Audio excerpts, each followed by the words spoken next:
গভীর রজনীতে ঘুমিয়ে আছে। এক বস্তির মধ্যে দেখতেছি বাচ্চারা হাউমাউ করে চিল্লাচিল্লি করে কান্না করে।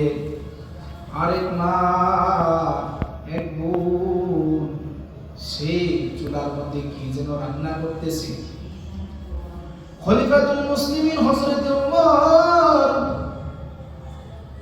ওই বাড়ির কাছে গিয়ে দেখি শিশুগুলা হাউমাউ করে কান্নার আওয়াজ। খলিফাতুল মুসলিমিন হযরত ওমর ওই ঘরের কাছে গেলেন, বাড়ির কাছে গিয়ে বলতেছি, ও বোন আমার, সন্তানদেরকে খাবার দাও, সন্তানগুলো তো ক্ষুধার যন্ত্রণায় কান্না করতেছে। ওই বোন বলতেছি, তুমি কি যে তুমি আমাকে এই কথা বলতেছো, তোমার মতলব কি, তোমার উদ্দেশ্য কি, তোমার উদ্দেশ্য কি কোনো খারাপ? আমি তো একজন বিধবা স্ত্রী, আমার স্বামী নাই, রাত্র তখন গভীর, কেউ নাই, তুমি কি উদ্দেশ্য আমার কাছে এসেছো, তোমার কি উদ্দেশ্য, তোমার কি ইচ্ছা? এবার খলিফাতুল মুসলিমিন ওমর বলে কয়, না না না বোন আমার কোনো খারাপ উদ্দেশ্য নাই, খারাপ কোনো ইচ্ছা নাই, তোমার খোঁজ খবর নেওয়ার জন্য এসেছি। এবার ওই বোন বলতেছে, এই যুবক, ওমরের মতো জালেম আর দুনিয়াতে কেউ নাই। খলিফাতুল মুসলিমিন ওমর বলতেছে, ওমরে তোমার কি করেছে বোন? ওই ওমরের মতো জালেম আর কেউ নাই দুনিয়ার জমিনের মধ্যে। আমার স্বামী 9 মাস আগে কোন এক যুদ্ধের মধ্যে পাঠিয়েছে আমার স্বামীকে। আমার স্বামী ওই যুদ্ধের মধ্যে শাহাদাত বরণ করেছে, ইন্তেকাল করেছে।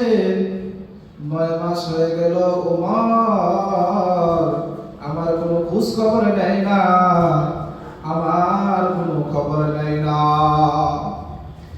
আমি বাজারের মধ্যে কাজ করি, আমি সংসার পরিচালনা করি, ওমর তো কোনোদিন সে আমার খোঁজ খবর নেয় না। খলিফাতুল মুসলিমিন ওমর নিজের পরিচয় না দিয়ে নিজের পরিচয় গোপন করে বলতেছে, ও বোন আমার, আমি কি তোমাকে কোনো সহযোগিতা করতে পারি, সাহায্য করতে পারি? এবার ওই বোন বলতেছে, যুবক, তুমি যদি আমাকে সহযোগিতা করো,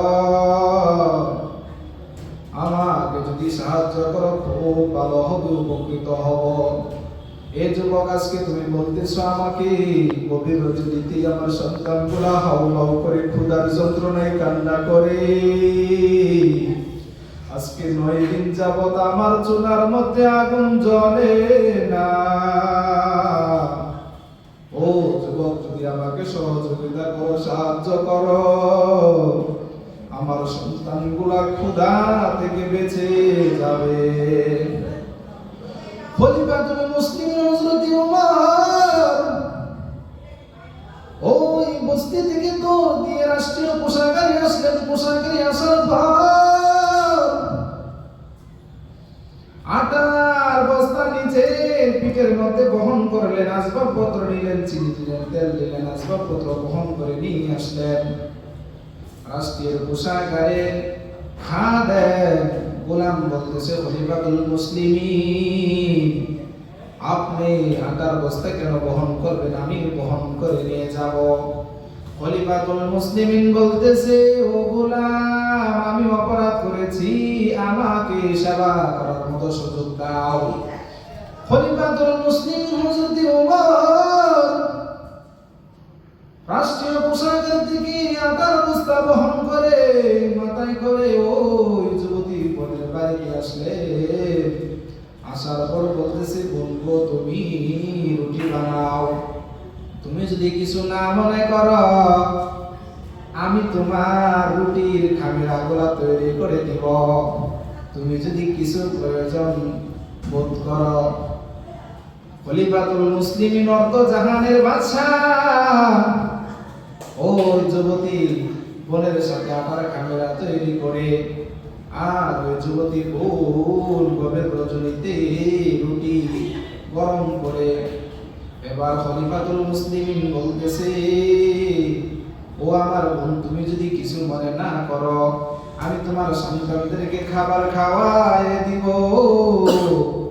খলিফাতুল মুসলিমিন উমর এবার ওই সন্তানদেরকে, তিন সন্তানদেরকে খাবার খাওয়াইয়া দেয়। খলিফাতুল মুসলিমিন এবার চলে যাইতেছে। চলে যাওয়ার সময় ওই যুবতী বোনকে বলতেছে, ও বোন আমার, কালকে সকালবেলা তুমি আমার সাথে দেখা করবা। ওই জালেম উমরের শাসক জালেম উমর থেকে তোমার জন্য কোনো ব্যবস্থা করে দিতে পারি কিনা জীবিকার। এবার বোন বলতেছে, এই যুবক, তোমার কাছে আমি তিনটা অভিযোগ করবো। এক নম্বর অভিযোগ হলো যে আমি আগামীকাল খলিফাতুল মুসলিমিন উমরের বিরুদ্ধে আমি নালিশ করব, রাষ্ট্রীয়ভাবে তুমি সাক্ষী থাকবা। দ্বিতীয় অভিযোগ হলো, যদি সামনের বছরে তুমি যদি নির্বাচন করো, নির্বাচনে অংশগ্রহণ করো, খলিফা ওমরকে আমি সেই জালেম বাদশাকে ভোট না দিই, তুমি যুবককে আমি ভোট দিব। আর আমি তো তোমাকে, তৃতীয় অভিযোগ হলো, আমি তো তোমাকে কোনো কিছু দিতে পারলাম না, প্রয়োজনীয় জিনিসপত্র। আমি মালিকের দরবারে তোমার জন্য ক্ষমা প্রার্থনা করব। এই কথা খলিফাতুল মুসলিমিন উমর শুনে নিজের পরিচয় না দিয়ে রাষ্ট্রীয় পোশাকে চলে আসলেন, রাষ্ট্রীয় ভবনে চলে আসলেন। সকাল হয়ে গেল। সকাল হওয়ার পর খলিফাতুল মুসলিমিন উমর রাজপ্রাসাদের মধ্যে যে সমস্ত সাহাবী কাজ করতো তাদেরকে বলতেছে, ওই রাজপ্রাসাদের রাষ্ট্রীয় ঘোড়াগুলোকে নিয়ে যাও, অমুক মুজাহিদের বিবিকে তোমরা রাষ্ট্রীয় পোশাকারে নিয়ে আসো, রাষ্ট্রীয় ভবনে নিয়ে আসো। যখন এই খবর ওই মহিলার কাছে পৌঁছল, ওই যুবক মহিলা চিন্তায় বিষণ্ণ হয়ে গেল, বিবর্ণ হয়ে গেল। চিন্তা করতেছে, হায় হায় সর্বনাশ, কালকে রাতে ওমরের ব্যাপারে আমি এত কথা বলেছি, এত নালিশ করেছি, ওমর কোনোভাবে জানতে পেরেছে। মহিলা ভয়ে কাঁপতেছে, কম্পন করতেছে। রাষ্ট্রীয় ঘোড়া দিয়ে যখন ওই মহিলাকে যখন রাষ্ট্রীয় ভবনে আনা হয়, ওই মহিলা দেখতে পাইলেন কালকে যে যুবক রাষ্ট্রীয় পোশাকার থেকে আটার বোঝে বহন করে যখন সে আনতেছে, সেই যুবক আর কেউ না, খলিফাতুল মুসলিমিন হযরতে ওমর। ওমর রাষ্ট্র থেকে, সিংহাসন থেকে বের হয়ে বলতেছে, আমি আমার জামা কাপড় খুলে দিলাম, তোমার যে ক্ষতি আমি করেছি, তোমাকে আমি সহযোগিতা করতে পারি না, তুমি আজকে আমাকে শাস্তি দাও, তোমার যত ইচ্ছা সত্য শাস্তি দাও, আমি জামা কাপড় খুলে দিলাম। কেমন ওমর খলিফাতুল মুসলিমিন তার বিরুদ্ধে আজকে এত কথা বলেছেন, তিনি হলেন খলিফাতুল মুসলিমিন।